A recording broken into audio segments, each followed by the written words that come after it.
Hi guys, welcome back to my channel. তো তোমরা সবাই কেমন আছো? আশা করছি সবাই খুব ভালো আছো। তো আমিও আছি মোটামুটি। এই যা ঠান্ডা পড়েছে, প্রচণ্ড পরিমাণেই ঠান্ডা। তো যাই হোক, শীতকাল শীতকাল মানেই খাওয়া দাওয়া, শীতকাল মানেই ঘুরতে যাওয়া, শীতকাল মানেই বিয়ে বাড়ি, আর মেকআপ আর্টিস্টদের শীতকাল মানেই সাজাতে যাওয়া। তো যাই হোক, তো সেদিনকে আমার সাথে একটা ঘটনা ঘটেছে, যেটা কিনা তোমাদের সাথে শেয়ার করব। তো ঘটনাটা তো আর ডিটেলসে শেয়ার করতে পারছি না, এই কারণেই, কারণ যেটা ঘটেছে সেটা তো আমি আর ক্যামেরা বন্দি করতে পারিনি। তো যেটা করতে পেরেছি সেটা আর কি, আমার সাথে যেটা করা হয়েছে সেটাই আমি তোমাদের সাথে শেয়ার করব। তো হয়েছিল কি, তো আমার যে বুকিংটা নেওয়া ছিল সেটা ছিল একটা ব্রাইডাল বুকিং। আর যে যাকে মেকআপ করছি দেখতে পাচ্ছ, ও হচ্ছে বউয়ের বোন। তো বউ সাজাতে গিয়ে বউয়ের বোনকে সাজিয়ে চলে আসতে হলো। কেন চলে আসতে হলো সেটাই শেয়ার করব তোমাদের সাথে। তো যেদিন আমি সাজাতে গিয়েছিলাম, জায়গাটা ছিল আমার বাড়ির থেকে এই আধ ঘন্টার মতো ডিস্টেন্সে। তো যাই হোক, আমি সাজাতে গেলাম, গিয়ে দেখলাম বিয়ে বাড়ি, কিন্তু বউ নেই। বউ কোথায় গেছে? বউ পালিয়ে গেছে। বউ কার সাথে পালিয়ে গেছে? গেছে কিনা বউ যার সাথে প্রেম করেছিল তার সাথে। বাড়ি থেকে একটা জায়গাতে ঠিক করেছিল বিয়ে, কিন্তু বউয়ের তাকে পছন্দ না। আরে বাবা, পছন্দ না তুই তো বলবি আগে যে তোর বউ, যার সাথে বিয়ে ঠিক হচ্ছে তাকে পছন্দ না।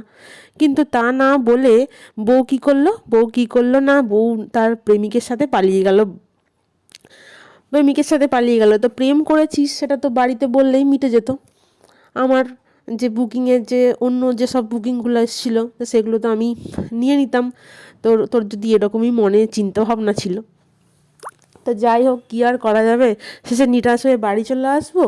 তো বউয়ের বোন বলল আমাকেই সাজিয়ে দাও, কারণ আমি ওরা যে পালিয়ে গেছে, বিয়েটা যে হবে, তো বাড়ির লোক তো মেনে নেয়নি। তো বউয়ের বোন বলল আমি তো বোন হই, আমি জানতাম যে ওরা ওরা প্রেম করছে, কিন্তু বাড়ির বাবা মা এতই রাগী, মা নরম স্বভাবের হলেও বাবা প্রচণ্ড রাগী। তো বউ সেটা বাবাকে বলতে পারেনি, তো সেই জন্যই এরকম অবস্থা।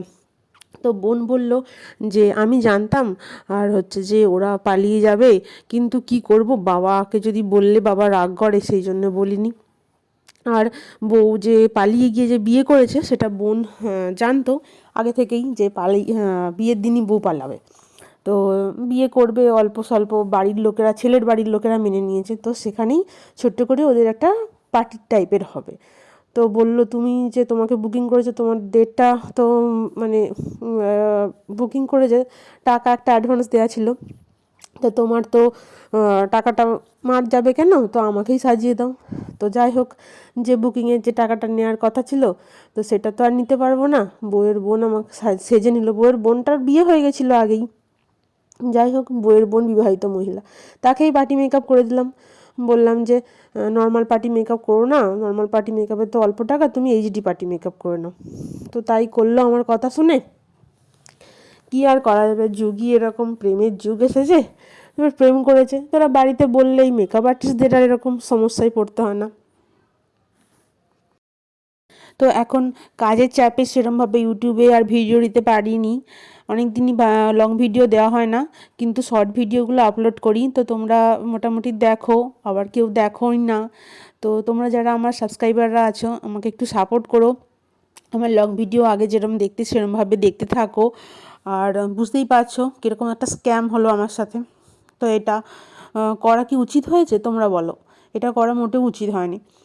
আমাকে বলতে পারতো, আমি হচ্ছে যে সব বুকিংগুলো এসেছিলো, মানে বাবাকে বলেনি ঠিকই আছে, বাবাকে ভয় করে। আরে তুই মেকআপ আর্টিস্টকে তো আর ভয় করিস না, তাকে তো তুই বলতেই পারিস এসব কথা, যে বাড়ি থেকে বুকিং করেছে তোমাকে, আমি কিন্তু ওই দিন বিয়ে করে পালিয়ে যাব বাবা, আর হচ্ছে তুমি অন্য কোথাও যদি বুকিং পাও তুমি নিয়ে নাও। কি এটাও বলতে পারতিস যে আমি আমার বাড়ি থেকে, শ্বশুর বাড়ি থেকে রিসেপশানটা করবে, তুমি সেখানে সাজাতে যাও।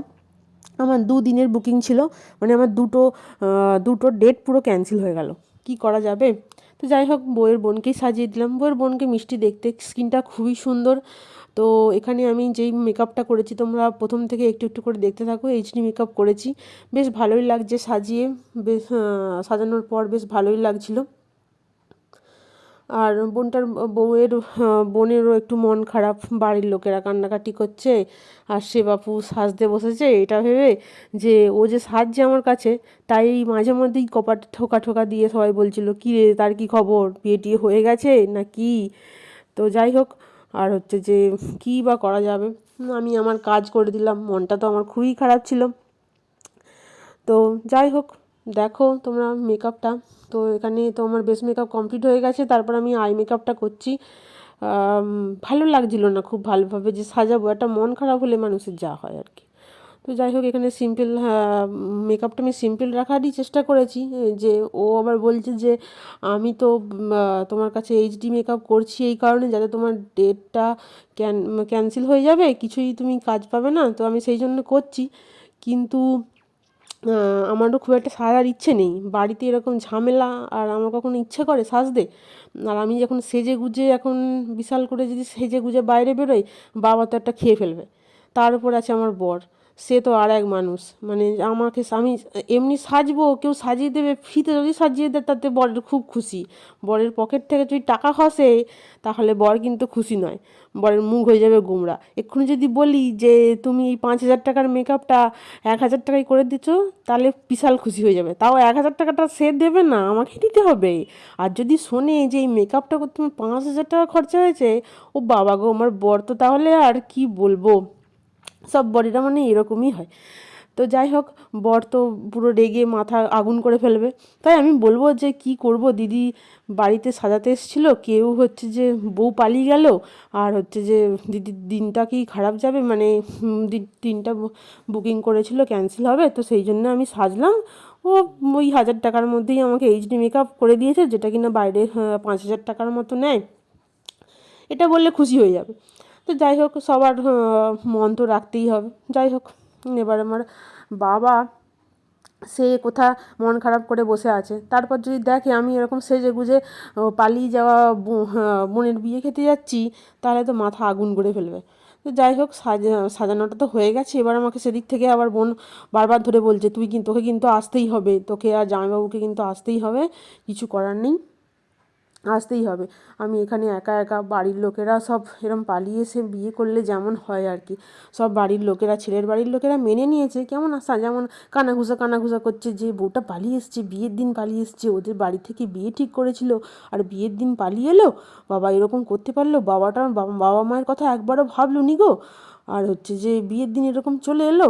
তো এরকম কানাঘুষো করছে, মনটা খুবই খারাপ, ভালোবাসার মানুষকে পেলাম বটে, কিন্তু মনটা খারাপের আর শেষ নেই। তো যাই হোক, সেজে নিয়েছি আমি। আমার তো সাজানোটা প্রায়, তোমাদের সাথে গল্প করতে করতে দেখো সাজানোটা আমার কমপ্লিটের দিকেই গেল, কমপ্লিটের প্রায় হয়েই গেল। তো যাই হোক, বউ কিন্তু আর চোখে দেখছে ক্যামেরার দিকে, আমি রিং লাইটে যে ভিডিও করছি, বউয়ের বোন কিন্তু ভালোই দেখছে যে কীরকম হচ্ছে, মানে পয়সা দেবে, সব কিছু ওসুল করে নিয়েই ছাড়বে, মন খারাপ হোক আর যাই হোক, মানে প্রতিটা মানুষ মনে হয় এরকমই হয়, মন খারাপ হচ্ছে কিন্তু আমি যেহেতু কাজটা করাচ্ছি, পয়সা দিচ্ছি, খারাপ যেন জিনিসটা না হয়। মন খারাপ হয়েছে তো কী হয়েছে, বোন পালিয়ে গেছে তো আমার কী তাতে, ও পালিয়ে গেছে ভালো হয়েছে, বাবা ওকে কিছু দেবে না, সব জিনিসপত্র আমাকেই দেবে, আমরা দু বোন, বাবা একটু ওকে বেশি ভালোবাসতো, কিন্তু ওই তো বাবাকে দুঃখ দিয়ে পালিয়ে গেছে, আর আমি তো বাবার পছন্দের ছেলেকেই বিয়ে করেছি, তার মানে বাবার যা জিনিসপত্র আছে সব আমিই পাবো। তো সেই জন্যেই আমার মনে মনে আনন্দই হচ্ছে একদিকে, আমি জানতাম, আমি তবু ইচ্ছা করেই বলিনি, জানি বাবার উপর খেপে যাবে, আর হচ্ছে সব যা জিনিসপত্র আছে আমিই পাবো, আর হচ্ছে যে যাই যাবে আমারই ভালো হবে, আমারই লাভ হবে, তাই জন্যই বাবাকে বলিনি। তো যাই হোক, দেখতে দেখতে গল্প করতে করতে তোমাদের সাথে মেকআপটা কমপ্লিট হয়েই গেল। তো তোমরা অবশ্যই দেখে জানিও যে বউয়ের বোনটাকে আমি কেমন সাজালাম, আর ও সেখানে গিয়ে কী হল্লা করেছে, ওদের বাড়ির লোক কী হল্লা করবে, আমার তাতে কি, আমি টাকা নিয়ে ভাই বাড়ি চলে এলাম। তো যাই হোক, ঠিক আছে, টাটা বাই বাই। ভালো করে হাইলাইটার দিয়ে দিলাম যাতে ওর মুখটা চকচক করে। আর সেখানে ওর বোন কাকে মেকআপ আর্টিস্ট ঠিক করেছে না নিজেই সেজে বসে আছে, যা কিপটে বাবা। তো এবার দেখে জানিও কেমন হলো, দেখা হচ্ছে নেক্সট ভিডিওতে, ততক্ষণের জন্য টাটা, সবাই খুব ভালো থেকো, অবশ্যই চ্যানেলটাকে সাবস্ক্রাইব করে দিও।